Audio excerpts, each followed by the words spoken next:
Olá, psicóloga, seja bem-vinda ao programa Psicóloga nas Empresas. Essa live é uma live de aquecimento para o projeto Psicóloga nas Empresas, um evento que vai acontecer na próxima semana. Será um evento 100% online, 3 aulas, é um evento gratuito. E nessas 3 aulas que começam na próxima semana, eu vou te ensinar estratégias, psicóloga, para você ganhar mais em 3 meses, iniciando com segurança na consultoria para a empresa. Então, essa é uma live de aquecimento para o projeto Psicóloga nas Empresas. Se você ainda não se inscreveu do evento, que começa semana que vem, que é gratuito, é só você ir na bio aqui no Instagram, você se inscreve gratuitamente do projeto Psicóloga nas Empresas. Aqui no YouTube e no Facebook, o link está na descrição desse vídeo, que também você vai poder se inscrever. E vamos lá, né? Tem tantas oportunidades para você trabalhar com empresas, prestar serviço para empresas, em saúde mental no trabalho, desenvolvimento humano e organizacional, e também neste tema que a gente vai falar hoje, que eu tenho um convidado bem especial, que vai estar comigo daqui a pouquinho, que é o Dr. Carlos Rebelo. Ele vai falar sobre assédios no trabalho e o quanto que esse cenário, né, como que está esse cenário, como que está a legislação relacionada a esse cenário, que também é uma grande oportunidade de nós prestarmos serviço para as empresas e ajudarmos em relação a esse tema tão delicado e tão importante. Bom, então, vamos lá, eu vou convidar o Dr. Carlos primeiro aqui no YouTube e no Facebook, que também nós estamos aqui, e depois nós vamos eu vou convidá-lo também no Instagram. Então, Dr. Carlos, primeiro eu vou convidá-lo aqui, vou colocá-lo aqui na tela, e agora eu vou convidá-lo no Instagram. Então, por favor, que daí nós entramos nos dois. Então, vamos lá. Tá dando para ver legal aí? Tá dando para ver legal aí no Instagram? Tá ótimo, tá perfeito agora, tá tudo tranquilo. Deixa eu só pedir um feedback aqui pro meu filho para ver se não tá dando eco. Léo, tá dando eco? Bom, ele disse que é para a gente conversar um pouquinho para ele testar para ver se não está dando eco, doutor Carlos. Boa noite. Queria agradecer esse espaço, né, de falar aqui do nosso trabalho, né? Que acaba sendo em conjunto, né, com as empresas, né, tanto a empresa de compliance, uma psicóloga, né, e ela sai, eu acho que foi uma sinergia total com o meu trabalho, mesmo que tá dando eco? Tá, diz que no seu tá dando eco um pouquinho. O seu microfone ele tá no Instagram ou está no... Tá nos dois lugares, né? Tem microfone também. Tá. O fone tem como conectar no Instagram. Pessoal, só um minutinho que ao vivo e a cores é assim. A gente faz alguns ajustes técnicos ali na hora. Vamos tentar.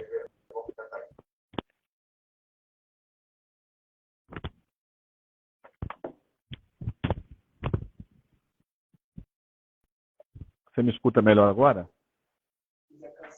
Sim, eu estou escutando bem. E como que tá aí, Léo? Tá tranquilo? Então vamos começar. Acho que agora nós conseguimos. Tá melhor.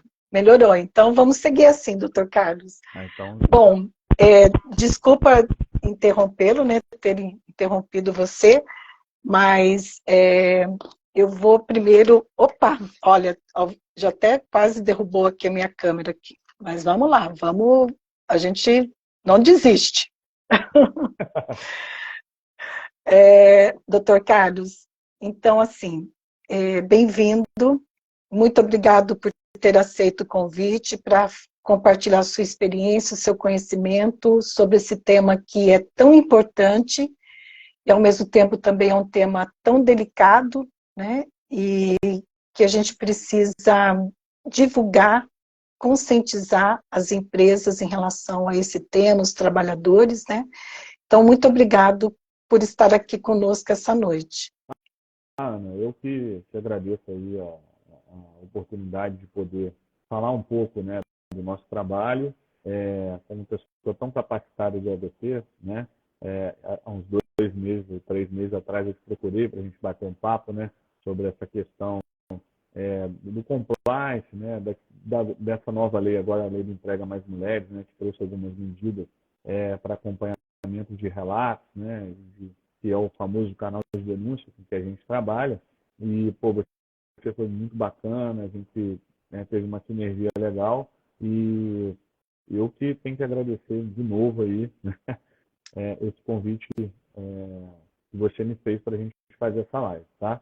Eu queria só para o pessoal entender, né, que eu sou advogado, mas há alguns anos atrás, eu e mais um sócio, né, Gabriel, nós fundamos a Nimestone Compliance, né, que é uma empresa focada em programas de compliance, em programas de integridade, porque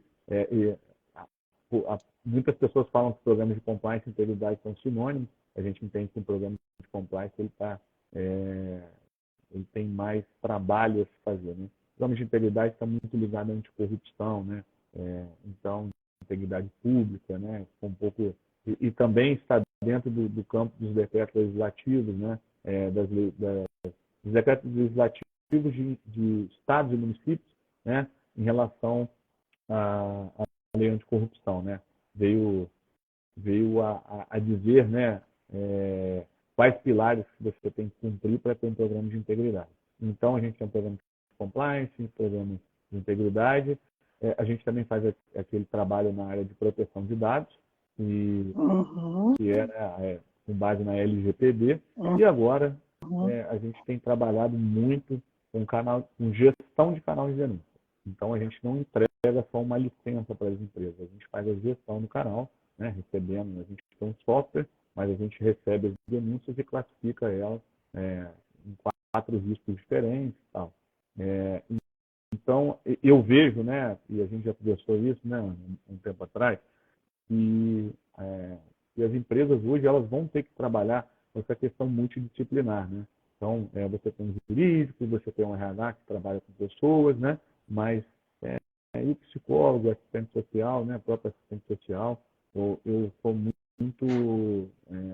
gosto muito da área de psicologia, apesar de não ter feito o curso, mas os amigos que eu tenho e eu converso, assim, eu acho que a questão do comportamento humano, né? Que é o grande desafio das empresas, e o desafio das empresas hoje talvez não seja há alguns anos atrás, que era a questão de integridade, de corrupção, a questão de perda de material, enfim, né, de operação.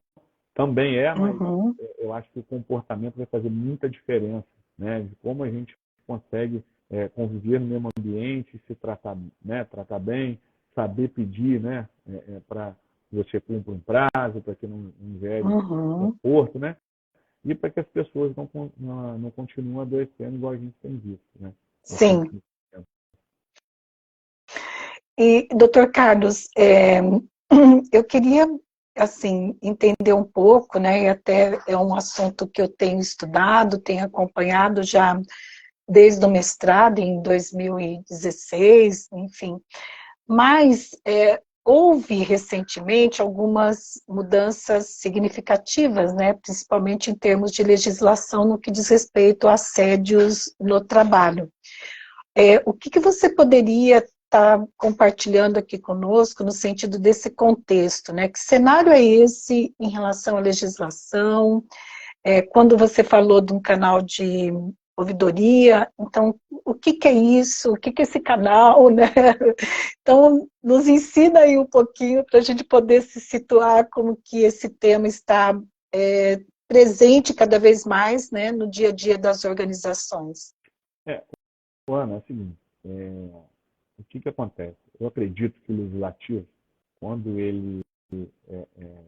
eu estou falando isso porque tenho uma experiência como advogado criminalista, né? Então, quando acontecia um crime, estou tentando fazer uma analogia, né? Quando acontecia um crime muito bárbaro, o legislador ia lá e criminalizava ainda mais aquela conduta ou aumentava a pena e tal. E ao longo do tempo, né, a gente tem visto nos ambientes corporativos essa sistemática e essa problemática dos assédios, né? Dos comportamentos. E não raro, né? São pesquisas o tempo todo. Então, 2021, TST, né, pós-pandemia, tinha dados sobre assédio, assédio virtual, por exemplo, que veio, né, e tal. E a ABERJ, né, que é a Associação de Comunicação Empresarial, uma pesquisa dizendo que 72% das mulheres, 72, 73% das mulheres relataram que já sofreram algum tipo de assédio no ambiente. E 77% viram e não puderam fazer nada, porque não tinham um canal ou tinham medo até de fazer uma denúncia. Tal. Isso não quer dizer... O assédio aqui é amplo, né? A gente não está falando que é especificamente um moral, um assédio sexual, ou um constrangimento, uma intimidação, né? O que eu acompanhei do compliance para cá é que ano passado, setembro do ano passado, eles criaram uma lei que ela tem o nome de Lei do Emprego a Mais Mulheres, que a iniciativa dessa lei é para fomentar, né, a mulher no ambiente corporativo, né, tanto para trazer novos benefícios, tentar fazer a equiparação, né, a igualdade, né, do ambiente corporativo, e ela trouxe no seu artigo 23 quatro medidas, né, 4 medidas ou mecanismos para coibir tanto o assédio sexual quanto o outro tipo de assédio e violências, né, que a gente não pode falar que a gente só tem no ambiente corporativo assédio moral e assédio sexual. A gente tem outros tipos de violência, né, que são discriminações, né, e essa legislação ela veio a calhar em relação ao compliance, porque um programa de compliance, que são vários pilares, existem políticas, controles internos, criação de documentos, né, políticas, que são diretrizes, né? Você cria uma política de anticorrupção, uma política de assédio sexual, uma política de assédio moral e tal, e também um código de ética e conduta, treinamentos anuais, isso são pilares do programa de compliance. E tem um canal de denúncia. Por quê? Por que existe canal de denúncia? Porque o canal de denúncia ele serve para que colaboradores, fornecedores, terceiros, clientes possam fazer denúncias ou informações, né? Que seria um informante do bem, nos Estados Unidos a gente fala do whistleblowing, uma informação, né, através de um canal para que a empresa retenha aquele relato, né? Então, esse relato ele chega na empresa e a empresa vai acompanhar esse relato para poder tentar resolver esse problema ou é um problema ou não é um problema, né? Pode não ser um problema. Então, na realidade, o canal de denúncia ele serve, é uma ferramenta de governança corporativa que visa a receber relatos de irregularidades e condutas antiéticas, tá? Para tentar prevenir, detectar e reduzir aquele problema que esteja acontecendo. E, na minha visão, o legislador pensou, olha, a gente tem um problema muito grande hoje nas empresas, que são as questões de assédio, que são as questões de discriminação. Muito mais do que esse movimento, né, que foi um movimento de compliance de 2014, 2013 para cá, né, contra a lei de corrupção, que veio a trabalhar, as empresas vieram a contratar canais de denúncia para trabalhar com a questão de corrupção. Mas, então, né, na minha humilde visão, eu acredito que hoje a gente, óbvio que tem problemas de corrupção, tem problemas, né, de crimes, né, que acontecem nas empresas, mas o grande problema, tanto da sociedade quanto das empresas, são as questões de tratamento, né, são as questões de comportamento humano. Então, um código de ética e conduta e essas políticas que a lei veio trazer, elas só vêm ajudar a empresa, porque quando você cria uma política, quando você tem um código de ética e conduta, você está educando o colaborador, né? Que muitas das vezes a gente, cada um é criado de uma forma, cada um tem seu valor, cada um tem suas virtudes e convicções. Porém, nós temos leis e regulamentos, normas, né? Que para que a sociedade ela tenha como é que fala, que a gente possa conviver, né, em sociedade, a gente tem leis e regulamentos, e o Código de Ética e Conduta é um documento que vai orientar a empresa. A política é um documento que vai orientar o colaborador na tomada de decisão, uma diretriz. E o canal de denúncia é Uhum. uma ferramenta que pode fazer com que esse colaborador, terceiro, fornecedor ou cliente, possa falar de uma irregularidade de quem não esteja cumprindo os regulamentos internos, enfim, ou esteja tendo condutas antiéticas, entendeu? Então, basicamente, Uhum. o canal de denúncia vai ter essa ferramenta em que as pessoas podem, né, fazer esses relatos para que Uhum. seja tomada uma decisão em relação àquilo, sabe? Então, de uma realidade que nós tínhamos, né, na pandemia, onde mais de 70% das mulheres relatavam que tinham sofrido assédio ou discriminação no ambiente de trabalho, né, algum tipo de violência, né, e que não tinha a quem recorrer, com essa legislação, que é a 447. 14.457. Com essa legislação, que foi em setembro do ano passado, né, que ela foi divulgada, né, Sim, publicada, sim. passa a ter, então, uma exigência que as empresas, dentro de algumas condições lá que a lei estabelece, tenha esse canal de denúncia, Sim. né? E esse canal de denúncia, ele tem que ser da empresa ou a empresa tem que terceirizar, ela tem que contratar uma outra empresa para poder gerir esse canal de denúncia? Como que é? O cenário hoje, né, que a gente, né, pouco tempo de legislação, existem tipos de canais de denúncia, né? Então, o que a gente se dispõe a fazer, que é o da Nightstone, a gente tem um formulário, tá? Que é um software que fica acoplado no site das empresas. Também a gente gera QR Codes para as pessoas entrarem ali. Mas existem outros canais de denúncia que são o 0800, tem canal de denúncia que às vezes é um aplicativo, tem canal de denúncia que é um e-mail, tem canal de denúncia que é um WhatsApp. Ou tem pessoas que confundem canais de ouvidoria, porque a ouvidoria ali tem uma questão de sugestão, reclamação, enfim, né? Com um canal de denúncia, que são condutas completamente diferentes de você analisar, né? Então, quando você vai fazer uma Perfeito. reclamação, não quer dizer que é uma denúncia, né? Se eu for reclamar, olha, eu fui tratado mal na tua loja hoje porque eu sou negro e o atendente me tratou mal, isso é uma denúncia. Agora, olha, Certo. não gostei do preço daquela camisa. Ó, vocês têm que colocar mais uma pessoa aqui. Então é ouvidoria, não tem nada a ver, tá? A O que denúncia a gente... implica numa possibilidade de um crime, é isso? Nem tanto, pode ser Nem um conflito de sempre. interesse, né? Pode ser um conflito de interesse, Tá, pode ser uma irregularidade, um descumprimento de procedimento dentro da empresa, entendeu? Muitas das vezes é até entendi. uma forma de você rever aquele processo, sabe? Aquele processo, procedimento que acontece, porque alguém não cumpre e aí a outra pessoa está vendo, está desesperada ali, meu Deus, ele não cumpre, não tirou a nota na hora tal, não tirou antes de Uhum. mandar o e-mail, enfim. E aí o que acontece, Ana? O que a gente tem visto? Muitas empresas hoje não querem fazer investimento e tem um canal, o 0800, por e-mail ou pelo WhatsApp. E o grande problema disso é que você não tem anonimato, entendeu? Então, por exemplo, imagine que eu esteja sofrendo com assédio dentro da empresa, eu vou ter que criar um e-mail fake se eu não quiser dar meus dados para poder fazer uma Uhum. denúncia. Ou seja, eu estou fazendo, o que eu estou fazendo? Eu estou fazendo com que a pessoa tenha dificuldade para fazer uma denúncia Uma denúncia. que pode impactar a empresa, entendeu? Então, a gente Perfeito. tem o formulário no site, e tem uma pesquisa até de um concorrente nosso, que fala que 90 e poucos por cento de denúncias chegam por formulário.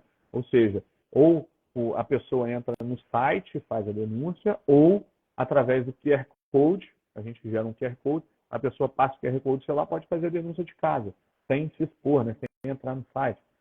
Pode entrar no site se ela não quiser, porque a gente tem que entender também o contexto social. Então, a gente tem tipos de empresa diferentes, com pessoas que às vezes não têm um computador dentro de casa, mas têm celular, né? Então, assim, para nós, na nossa visão, o e-mail, o 0800 que a pessoa tem que falar também, a gente não entende que seja uma boa prática, a gente que o formulário e através do QR Code sejam as melhores opções. Mas assim, a empresa tem Uhum. que ter o canal de denúncia, que é importante, né? E uma outra visão nossa, tá? Que é a questão da imparcialidade, ou seja, Sim. você não é obrigado a contratar uma pessoa de fora para fazer um terceirizado, mas nós entendemos que é mais isenção e mais imparcialidade quando você tem uma empresa de fora recebendo denúncia. Ou seja, sim. vamos supor que você tem uma empresa com 20 colaboradores, 40, 50, 100, 200, 300, tá? E você é psicóloga da empresa. E aí a denúncia chega para você. Pô, ótimo, tem muitas pessoas que gostam de você e poderiam até ir na tua sala falar, pô, Ana, está acontecendo isso, isso e isso. Né? Mas tem outras pessoas que não te conhecem e às vezes podem ter um receio de falar. Então, o que a gente faz? Quando a gente implementa o canal de denúncia, a gente faz uma palestra para mostrar, a gente faz plano de endomarketing, né, e tal. E eu acho que a questão de imparcialidade, você que trabalha, você é um psicólogo, tem mestrado, Uhum, né? uhum, Quando eu advogava na área criminal, eu gostava muito dos advogados que escreviam, advogados criminalistas que escreviam sobre psicologia um pouco social, né? Então você tem a tese lá do efeito primazia, do Rosenian, aquela pesquisa que embasou a uhum. questão agora de garantias no Brasil, né? Tem a questão dessa sistemática da primeira impressão que fica, ou seja, um colega meu fez uma denúncia, não aconteceu nada, pô, então por que eu vou fazer denúncia? Não está Uhum, funcionando. Então, assim, uhum. eu acredito que quando você é de fora, né, as pessoas consigam enxergar esse canal com mais isenção e imparcialidade, dando mais credibilidade, sabe? Perfeito.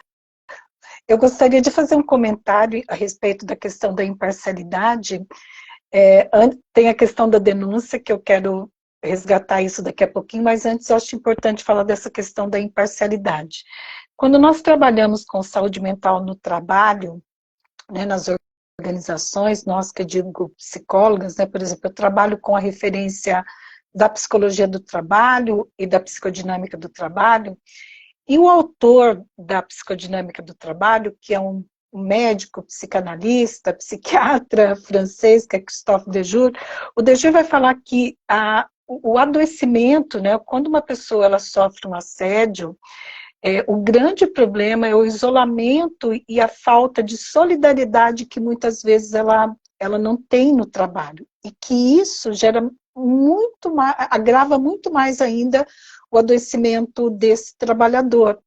Ou seja, para quem que ele vai recorrer? Para quem que ele vai denunciar? Né? Então, esse é um aspecto bem importante. Um outro aspecto importante que você trouxe também para o nosso trabalho enquanto psicólogas, trabalhando nas organizações, né, como consultoras, é em relação à imparcialidade. Eu sempre trago aqui nos meus canais, nos meus conteúdos, dizendo o seguinte, que existe muitas oportunidades para nós psicólogas trabalharmos como consultoras, prestando serviço para empresas. Por quê? Porque existem alguns serviços, doutor Carlos, que não é possível serem realizados por profissionais de dentro da empresa. Digamos que a empresa já tem uma psicóloga lá dentro. E não é uma questão de capacidade, é uma questão justamente de imparcialidade. Né, que a profissional que está dentro da empresa, por mais que ela tenha capacidade, competência, conhecimento, não é disso que eu estou falando. Eu estou falando de uma imparcialidade porque essa profissional, ela está implicada nessa cultura. Ela tem relações de poder onde ela se submete, né, a normas, a regras, a subordinação, enfim. E ela está também ali envolvida afetivamente, psicoafetivamente, né, emocionalmente, com todo aquele contexto, ela também está sendo afetada por ele. Então, não há um distanciamento, uma imparcialidade que possibilite que profissionais de dentro da empresa possam trabalhar. E aí, quando a gente começa a ter essa pressão externa, né, com legislação em relação ao assédio, enfim, crescem as possibilidades da gente trabalhar, né, prestando serviço para as empresas com esse tema também, que é tão delicado, e eu vejo que as empresas têm muita dificuldade de tocar nesse tema, né? E aí eu quero te perguntar o seguinte, quando você fala de casos, né, de denúncias, que agora começam a ser cada vez mais serem acolhidas, né, pelas empresas, enfim. Mas você trouxe um dado, acho que foi na segunda-feira, numa postagem no LinkedIn, que eu gostaria que você comentasse aqui com quem está nos assistindo, que eu achei, assim, eu fiquei impactado e foi que me mobilizou a te convidar a participar dessa live hoje comigo. Você poderia, por favor, compartilhar conosco? Sim. O que aconteceu? Eu recebi de um amigo, inclusive, um link com uma notícia na UOL, e essa notícia na UOL tratava do seguinte tema: como os assédios, sentido amplo, têm aumentado no Brasil, né? Então foi feita uma pesquisa, acho que foi o Universo, tá?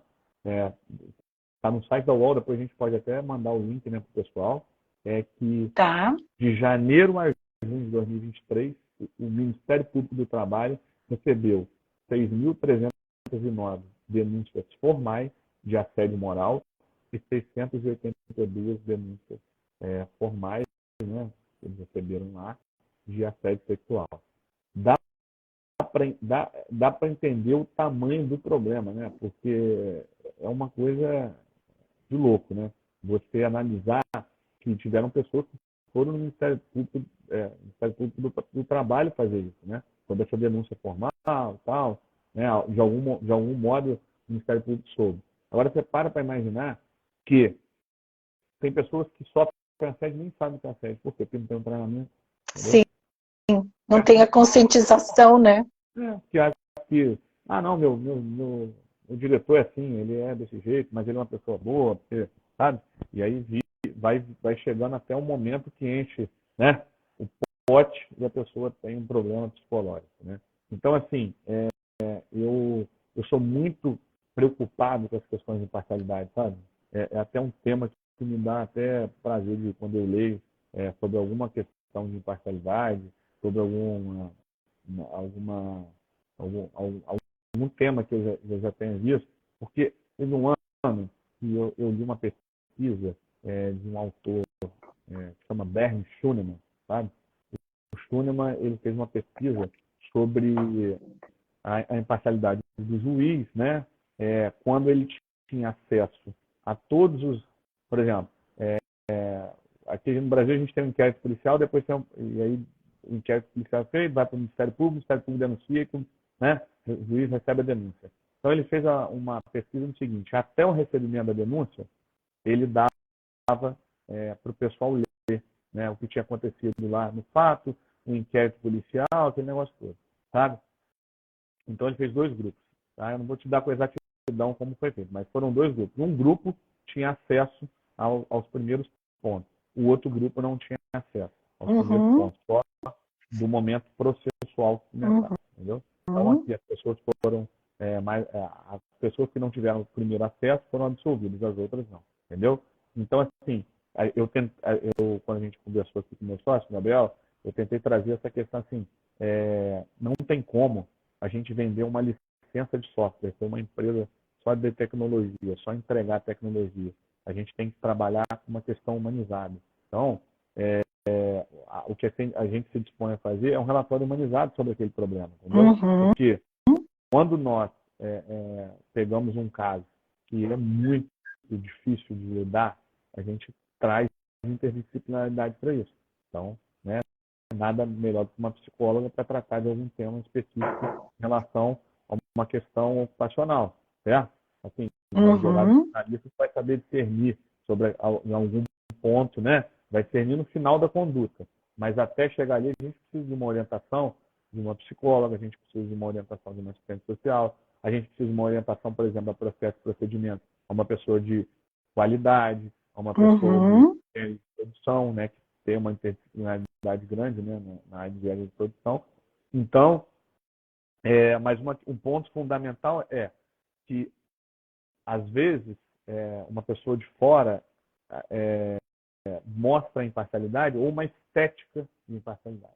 Por mais que aquela pessoa pense que esse cara foi contratado pelo diretor, ele não é imparcial, mas esteticamente ele tem que parecer imparcial, entendeu? Sim. Mas Sim. porque quando a gente convive com outras dentro de uma empresa e a gente sabe como as pessoas são, a gente nós podemos ter, né, direcionamentos, porque não existe neutralidade, a gente pode ter direcionamento por uma questão afetiva, né, uma questão diária, enfim, alguma coisa nesse sentido, sabe? Então, eu vejo que essa pesquisa, né, que embasou até um vídeo que a gente postou no LinkedIn, ela mostra que um dado, né, do Ministério Público do Trabalho, não foi eu que criei, né, muito alto para 6 meses, né?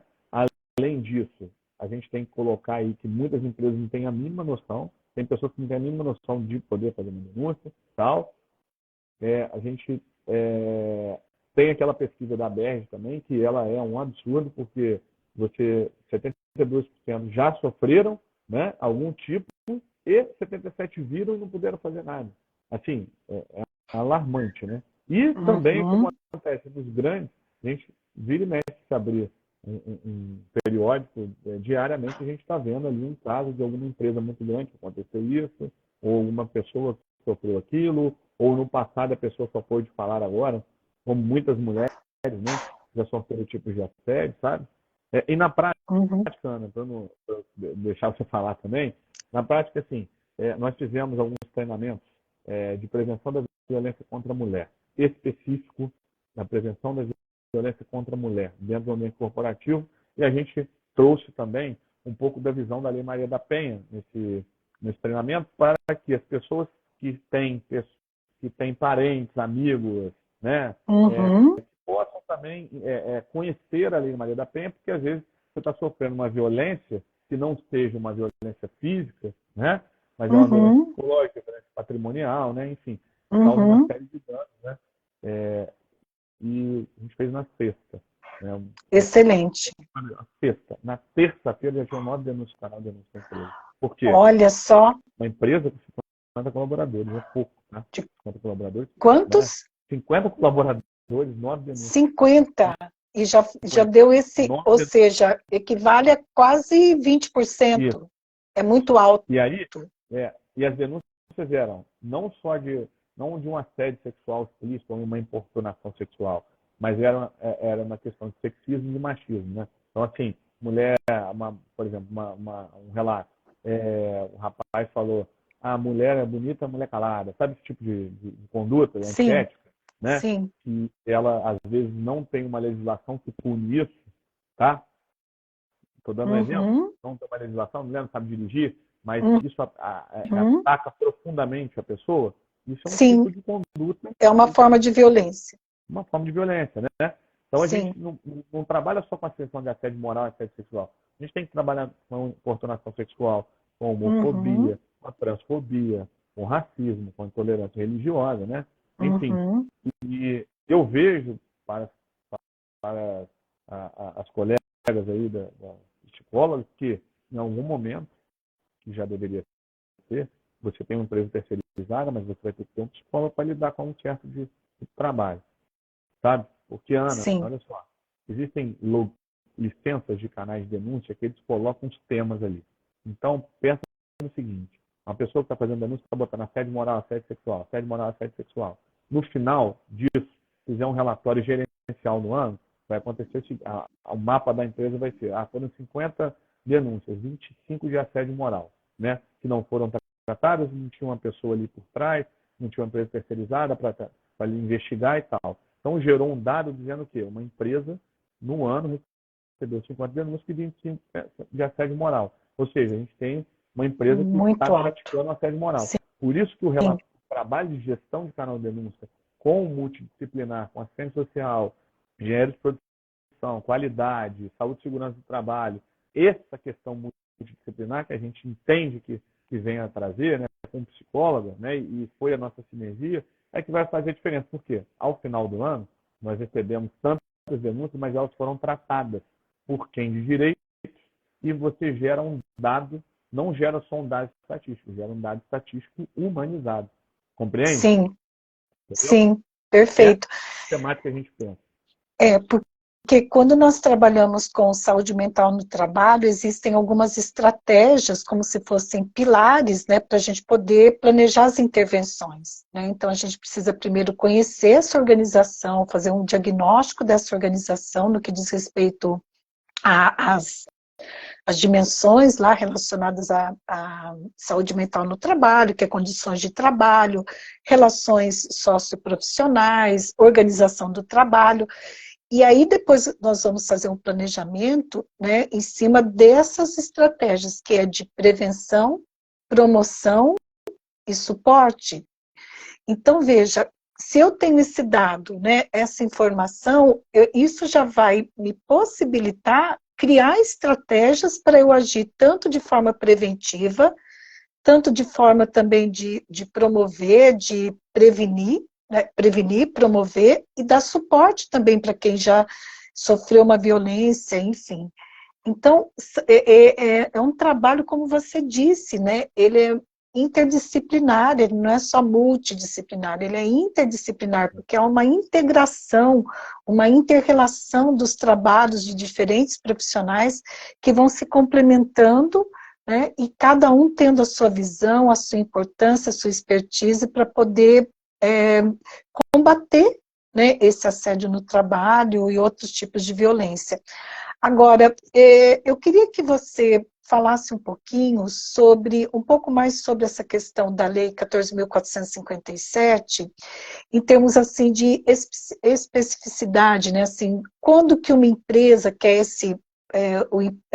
mais mulher, né? Emprego mais mulher, trabalho mais mulher, né? Quando que a empresa tem essa exigência de implantar todas essas políticas de prevenção, de assistência, de suporte, desse canal, né, de denúncia, enfim?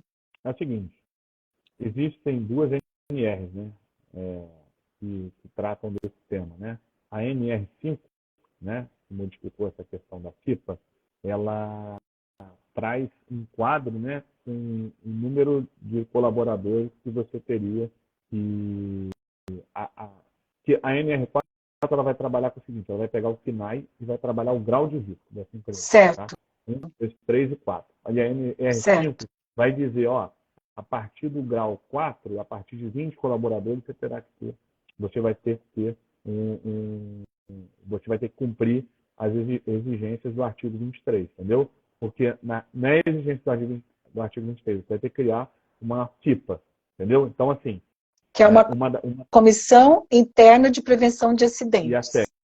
E aí teve E agora também, depois da Lei 14.457, também a CIPA-A, né?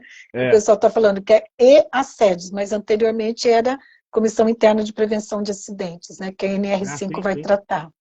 Sim, aí a NR4, ela tem os quinais, né? Uhum. E ali são identificados os graus de risco. E a NR5 ela vai trabalhar, ó, a partir de 20 colaboradores. Se você for grau de risco 4, você tem que constituir uma FIPA. E constituindo a FIPA hoje, você tem a obrigatoriedade de cumprir alguns requisitos da Lei do Emprega Mais Mulheres, né? O certo é que, acima de 81 colaboradores, independente do grau de risco, você tem que ter o canal de denúncia. E a depender do grau de risco, se for 3 ou 4, acima de 20 colaboradores, 20 restantes colaboradores, aí tem umas regras especificadas, né? Quantos profissionais teria que ter ali na FIPA, né? Mas eu acho que é uma evolução, né? A chateação não é uma chateação. Basicamente, a chateação é que você, às vezes, alguns empresários veem o cumprimento de uma legislação como um custo, como essa obrigatoriedade, às vezes, soa ruim, do que você pura e simplesmente chegar e falar assim, olha, o canal de denúncia é um controle operacional, vai te ajudar demais, entendeu? Independente do tamanho que você tem, né? O canal de denúncia é uma forma de controle empresarial, sabe? Por isso que todo mundo que vai implementar uma governança corporativa dentro da sua empresa, o consultor sempre vai falar, olha, canal de denúncia, a LGPD, que agora é a questão dos dados, né? Um código de ética, sabe? Mas, voltando ao que você tinha falado, você imagina que a gente tem uma denúncia de um assédio sexual que minha empresa investigou, que a gente viu que vai ter um risco financeiro, vai ter um risco jurídico muito grande, reputacional e operacional. Aí, vamos supor que haja uma demissão de justa causa, que a diretoria entenda, mas o problema que a pessoa sentiu, né? E que ela gerou ao longo do tempo, o que foi gerado nessa pessoa? Não é um advogado, não é RH, não é a empresa de compliance que vai ter que lidar com ela. Vai ter que ter uma psicóloga. Sim, uma psicóloga do trabalho que provavelmente vai estar encaminhando para uma colega de psicóloga clínica, para um psiquiatra, enfim, mas é a psicóloga do trabalho que vai ter essa visão, porque como que esse trabalho afetou essa saúde mental e a subjetividade do trabalhador, né? E depois, sim, ao encaminhamento para um tratamento clínico, né? Perfeito. Assim, a questão não é mandar a pessoa embora, entendeu? Certo. Assim, ó, tem que, né, tem que mandar e tal, né? Nesse caso grave que eu estou falando, foi uma série que a gente viu mesmo que aconteceu e tal. A gente está falando ali de uma vida que vai continuar, e de uma vida que sofreu durante muito tempo, né? A depender. Então a gente viu o caso aí da Confederação Brasileira, né, de futebol que o assédio, supostamente, que, né, ainda estão em julgamento e tal, enfim, supostamente ocorria há 2 anos. Ou seja, vamos supor que a pessoa tem uma família, tem um companheiro ou uma companheira e esteja guardando isso para não causar problema, mas ao mesmo tempo que quer largar o emprego, porque é uma questão financeira e tal, aí volta e meia aquela pergunta, o tempo todo, nossa, estou indo para o trabalho desesperado, né, porque eu tenho que, né, continuar trabalhando, porque eu não posso perder meu emprego, porque a alta administração estava cometendo assédio. Como é que faz essas pessoas, né? Como é que essas pessoas, né? O que se desenvolveu durante 2 anos, que é muito tempo, né? Muito Sim, tempo. sim. Não, e assim, né, no estudo da psicodinâmica do trabalho, o pessoal estava falando que o som está meio baixo, né? Eu vou tentar falar aqui mais próximo do microfone, mas a live vai ficar gravada e depois vocês podem também estar assistindo aqui no Instagram, no YouTube ou no Facebook. YouTube e Facebook é Psicóloga nas Empresas, então vai ter como aí estar acessando também depois, tá? Mas a gente vai tentar aqui melhorar o áudio aqui. No estudo da psicodinâmica do trabalho, né, que vai analisar, né, o sofrimento e o adoecimento mental, num, quando há o adoecimento mental, o que a gente chama de estratégias defensivas, que são aquelas estratégias psíquicas que o psiquismo vai criando para poder se defender dessa ameaça externa. Só que chega um ponto que ela se esgota e aí vem o adoecimento mental. E no último estágio do adoecimento mental, segundo a psicodinâmica do trabalho, pode chegar ao suicídio. Infelizmente, a gente tem casos, né, já comprovados que o, o, o, o suicídio de alguns trabalhadores que deixaram carta antes de cometer o suicídio, claro, né, dizendo que estava sendo assediado ou por um chefe ou que por uma outra questão ali do trabalho, né? Então, a gravidade de uma situação como essa, né? Quando ela sobrevive a 2 anos, como você falou, né? Leva até 2 anos.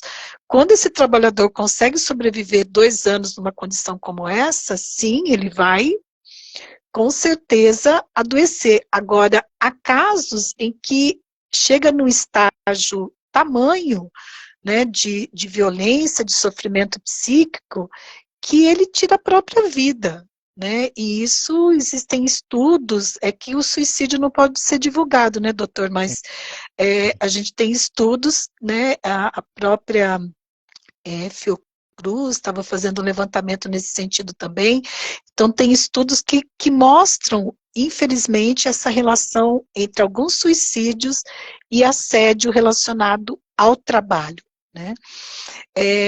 Então, eu penso assim, né, nesse tempinho que nos resta aqui, antes que o Instagram nos derrube, né, que o Instagram ele tem tempo limite, né, o Facebook e o YouTube não, mas o Instagram tem, o que você gostaria, né, de estar colocando? Por favor, fique à vontade também para divulgar o site da tua empresa, se tiver alguma profissional de empresa, algum profissional que queira também entrar em contato para conhecer o serviço da Nine, né, Nine Stone. Então, fique à vontade agora, né, e depois eu faço a minha colocação final também.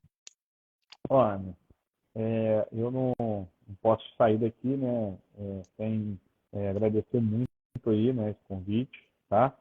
E dizer que a Nimeston hoje, ela é uma empresa que ela está muito ligada nas questões de gestão de risco, de organização administrativa, tá? De conformidade, né, com as leis, mas muito ligada mesmo na questão ético-comportamental, porque a questão ético-comportamental dentro das empresas é que vai fazer a diferença para que as empresas tenham longevidade, né? E que as pessoas gostem de trabalhar lá e tenham eficiência no trabalho, tá? Obviamente que isso não é um trabalho fácil, né? É difícil, porque a gente encontra, às vezes, um pouco de reação psicológica, né? Mas, ao longo do tempo, a gente vai trabalhando, a gente vai mostrando e tentar educar e conscientizar as pessoas, né? Obviamente, nada sem moralismo, sem dizer que sabe mais do que os outros, mas utilizando ferramentas da nossa consultoria que podem ajudar as empresas e ajudam mesmo, tá? O nosso Instagram é o @ninestone.compliance, que é o numeral 9, STONE.compliance, que é COMPLIANCE, tá? A gente também tem o site, ninestone.compliance.com.br. Nós utilizamos bastante o LinkedIn, né? O nosso Instagram a gente está voltando a fazer vídeo todo dia também, para fazer o Reels e tal. E só agradecer mesmo a atenção, dizer para as psicólogas, né, que existe uma sinergia muito grande do trabalho, né, da área de compliance com as psicólogas, né, que fazem muita diferença na vida das pessoas, né. Eu acho que eu já fiz terapia, já foi demais fazer, assim, vale muito a pena, né, e essas questões voltadas para a área de trabalho, né, como uma profissional em relação, né, faz muita diferença para a empresa, assim. Eu acredito até que às vezes alguém vai queira fazer uma denúncia e chega e fala com a psicóloga da empresa, sabia? Acho que seria... Tem muita gente que fala com o RH também, né? O RH também, que é com a galera de pessoas, né? Fala com todo mundo, mas existe uma sinergia muito grande, e eu te agradeço, tá, Ana? Espero aí que o seu curso bombe aí, porque o pessoal vai aprender demais com você. E para te falar, muito obrigada. Sabe por que eu te segui no LinkedIn? Porque eu vi uma postagem sua falando sobre burnout, que tinha aumentado os casos do INSS. E aí eu comecei a ler as suas postagens, eu falei, nossa, vou fazer a conexão com ela, que dá para a gente extrair alguma coisa aqui, algum aprendizado, e por isso que eu vim falar com você, tá? Tá vendo? É a psicóloga do trabalho aí em ação, né? Eu não sou psicóloga clínica, as colegas clínicas fazem um trabalho maravilhoso também, mas quando nós entramos dentro da organização, para ter esse olhar para a organização do trabalho, para ver os riscos que estão ali no ambiente de trabalho, a nossa base conceitual precisa ser a psicologia do trabalho, né? Mas quem trabalha em clínica hoje pode perfeitamente fazer esse trabalho em paralelo também, né? Porque tem muita demanda, tem muitas oportunidades aí para trabalhar como consultora nas organizações, e é esse convite que eu quero aproveitar, que o curso, né, que o Dr. Carlos acabou de mencionar aí, gentilmente, a semana que vem começa o projeto Psicóloga nas Empresas. Serão 3 aulas, um evento 100% online, gratuito.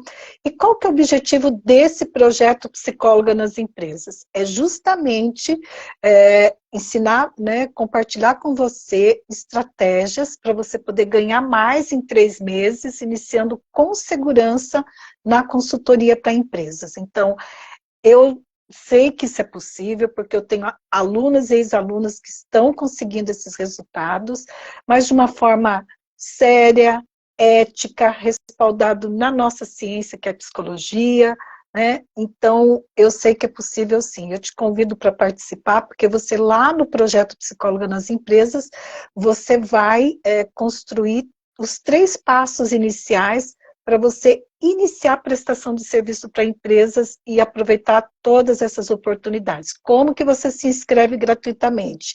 Na bio do Instagram, ok? Tem um link para você se inscrever. E aqui no YouTube e no Facebook também tem um link na descrição do vídeo, onde você clicou, se inscreve e entra para o grupo do WhatsApp. Ele é uma comunidade, na verdade, então ninguém vai ter acesso aos seus dados, tá? A comunidade ela tem uma configuração diferente, ela protege os seus dados, só eu e o meu filho, que somos administradores, que teremos acesso aos seus dados. E só nós também que vamos postar na comunidade lá do WhatsApp. Então, entra para você daí receber todas as notificações pelo WhatsApp, ok? Doutor Carlos, muitíssimo obrigado. Que essa conexão, bendita postagem do Burnout, né? Que deu essa conexão tão importante aqui entre nós. Você no Rio de Janeiro, eu aqui no Paraná, em Curitiba. O que a rede social não faz, né? Muitíssimo obrigado, sabe? Eu desejo muito sucesso para você, para Nine Stone Compliance, que cada vez mais o seu trabalho tenha visibilidade, porque as empresas precisam muito. E que a gente possa também estar aí sempre trocando figurinhas e trabalhando de uma forma integrada para somar nesses desafios aí do mundo do trabalho. Muito obrigada mesmo, viu? Eu que agradeço, tá? Uma boa noite. E falar para os psicólogos, ó, tem como fazer a transição da carreira também. Né? Eu fiz a transição para o compliance. Obrigado, Ana. Tá? Do fundo do coração aí, valeu demais. Espero que a gente possa falar mais, fazer outras lives e né, fazer um trabalho integrativo junto aí, tá bom? Com certeza. Tamo junto, como diz a moçada. Grande abraço. Muito obrigada, viu? Tchau, tchau. Obrigada a todos que estiveram e todas que estiveram aqui também. Um abraço.